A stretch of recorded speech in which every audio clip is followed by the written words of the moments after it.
just really proud of our team down the stretch. We were really a lot more intentional. I think we were talking a little bit at halftime about, their effort and energy was at a different level than ours. And anytime you can come back out and only have 3 turnovers in the second half, we'd only shot 2 free throws. We got to the line 25 times, and then we had 3 offensive boards, and we had 8 more for 11. I out-rebounded them. We were getting out-rebounded at half. So all the statistical categories just show how intentional, and I just thought we took our effort and energy to another level. So really, really proud of our team in the way they won tonight. Adam? So obviously, Coach Curry, you guys pulled out a very, very gritty win. What does that win feel like as you hit your 500th win? Obviously, like how does that second half make you feel like your team like played better? Because obviously, like the whole story has been that you guys couldn't finish, but you guys came out and looked like a completely different team. So how does that make you feel to be for that type of win to be your 500th win? Well, it's not about me. I'm just so happy that our team won tonight, and to get that 5th win in conference play. Being 5-4 is a lot better than being 4-5, and then to get our 18th win. So it's not necessarily about me, but I do feel like, one thing in our program that we talk a lot about is just grit, that you can be the hardest worker in the room, the most competitive in the room. And I thought in the 3rd and the 4th quarter, we were just that. So the way we won tonight down the stretch says a lot about this team and their makeup from a character standpoint.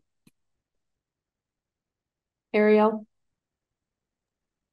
Hi, Coach. Ariel Schaefer, CBS 42 in Birmingham. Congratulations on your 500th career win. Between Aaliyah and Sarah, the 44 combined points, when you are coming down with the 4th quarter push the way you guys did, how have you seen those two really just take over leadership-wise with this team? Well, they just had a will about him down the stretch, and we kept trying to find Aaliyah in transition.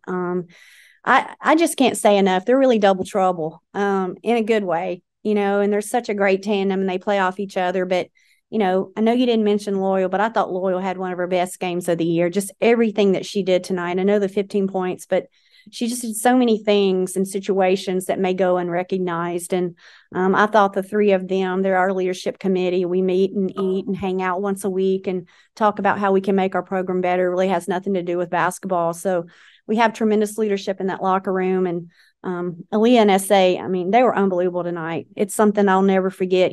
SA looked at me in one huddle late and winked at me, and I said, "This isn't funny." She's just got some swagger and just one of the greatest competitors I've ever coached. Just, it's going to be okay. And they just made it okay tonight. Courtney? Hi, Coach. This marks 3 games in a row now that you guys have won. So just what has it been like for the team to kind of claw their way back into SEC play and really prove themselves through these past 3 games? Well, I think you have to credit the staff. You have to credit the team. You have to credit the support staff. Right now, this time of year in February, your will has to be stronger than your skill. I think SA mentioned it earlier. It's not about talent. It's about the size of your heart. And it's just a tremendous will around the program. Our expectation isn't just to get in the tournament. We expect to make the NCAA tournament. We understand that every one of these count, and our backs were against the wall. And as we go into February, we know that's where we really make March special. So our sense of urgency, that was the word at halftime, was we had to have more of an urgency, and we've got to continue to have an urgency. We'll enjoy this till midnight. We'll hit the reset button and try to get the next one. Ariel? Coach, going along with that, what you said about this grind towards the second half of SEC play, what are you expecting maybe your leaders in the locker room, especially some of the younger ones too, who are experiencing their first back half of SEC play? What are you expecting them to tell them in the locker room? I don't know that I understood the question. It was kind of shaky on this end. I feel so bad. I couldn't hardly hear, but I think you were talking about leadership in the locker room. Yes, Coach. With this back half of the season, with some of the younger players, what are you expecting your leaders to communicate with them who've been through this journey, and as you guys go into not only the SEC championship, but you guys are on that bubble too with making the NCAA tournament? Well, I think it's so important. A really interesting fact is no one on our roster had ever played at Vanderbilt because SA's group had the COVID year. So this environment's a little different too as far as the communication.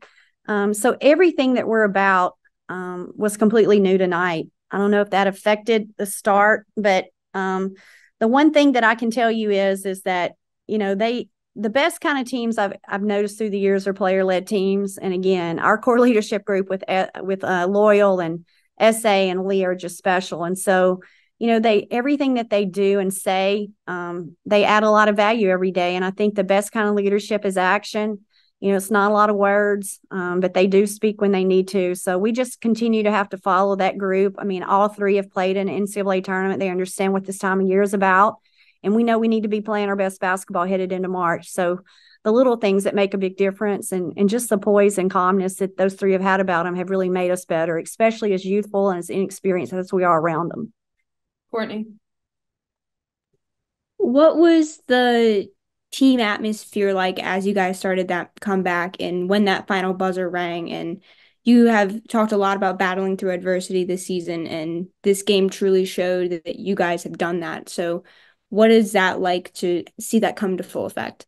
Well, I've always said as a coach, there's nothing more fun than watch your team celebrate a big win on the road, especially in a comeback fashion. As a coach, those are really special moments. And I know our staff, we weren't very happy at half. I know there were some hard things said by our players before we walked in. I'm walking in and SA says, "I've got it." So, I mean, we were pretty fired up at half, and we made some adjustments and our kids responded. But at the end of the day, it's players that make plays. So, again, there's nothing more fun than watching your team celebrate a big road win and the way they did it in this kind of fashion against a Vanderbilt team that's had some really good wins and near 20-win season, and it's a hard place to play. So they're going to beat a lot of people.